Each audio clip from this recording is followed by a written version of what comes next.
pasa? ¿Por qué habéis reabierto esta sesión? Estaba fuera de sincro. Foleys, ADRs, todo. No puede ser.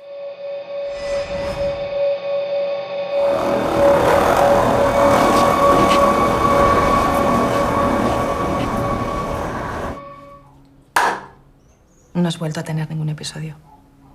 Sí. Desde ayer escucho el sonido con retraso.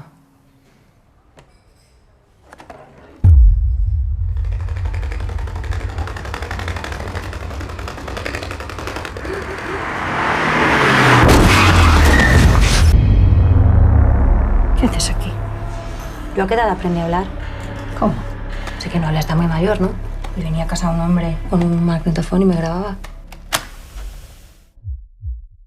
Está mal de la cabeza, ¿Cómo? ¿verdad? No, este chico está mal de la cabeza. Eso no se cura de un día para otro. No deberías estar aquí. Ya. De eso ya me he dado cuenta.